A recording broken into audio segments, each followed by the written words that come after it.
Assalamualaikum, selamat pagi. Salam hari Ahad.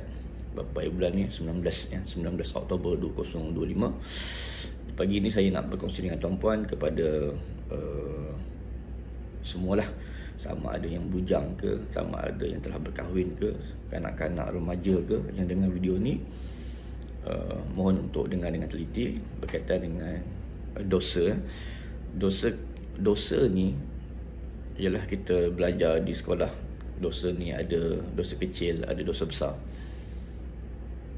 Tahulah apa dosa kecil tu apa, dosa besar tu apa. Cuma saya nak beritahu bahawa apa yang berlaku dalam hubungan perkahwinan ini, bila mana seorang lelaki atau seorang suami melakukan dosa kecil. Antara dosa kecil ni apa? Iaitu dia tak jaga pandangan mata, kan? Allah sebut, wahai orang beriman, la taghuddu min absarihim, jagalah pandangan kamu daripada wanita, ya. Janganlah tengok benda-benda maksiat. Dan hari ini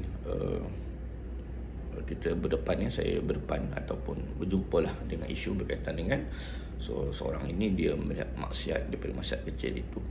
Tengok dia, kesan dia besar. Sampai contoh seorang suami yang tengok pornografi ataupun melanggan ataupun melayan perempuan yang bukan mahramnya, dan terkantor dengan isteri, dan akhirnya porak-poranda sehingga kan isteri merajuk. Dan peristiwa itu bukan berlaku sekali, dua kali, kadang-kadang 3 kali, kadang-kadang beberapa kali. Ada juga kes sekali tapi dah kantoi, menyebabkan hati seorang wanita, seorang isteri terluka, dan kesannya sampai tahap rasa macam nak bercerai, dan dah hilang kepercayaan dah kepada seorang suami itu.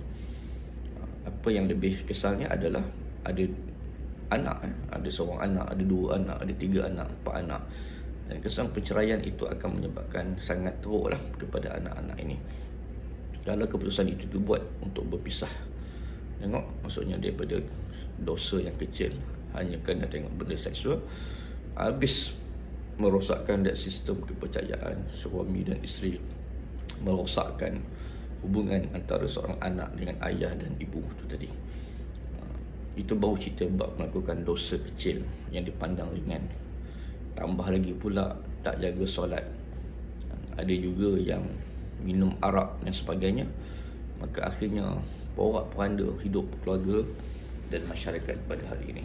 Jadi tuan-puan, saya ingatkan kepada diri saya juga lah, dan kepada tuan-puan, supaya kalau nak buat dosa maksiat ni memang mujahadahnya tinggi, perlu sentiasa beriltizam, kena kuat sungguh betul lah.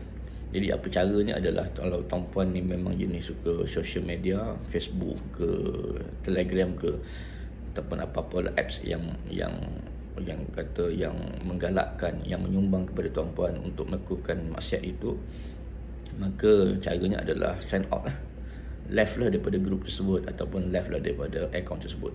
Freekan diri daripada social media itu tadi, dan sibukkan dirilah dengan perkara-perkara yang bermanfaat lah, yang berfaedah. Baca Al-Quran, buat kebajikan, cari kerja lebih, rezeki nafkah untuk isteri dan anak, untuk membantu ataupun keluar daripada dosa-dosa itu. InsyaAllah selain daripada istighfar banyak-banyak,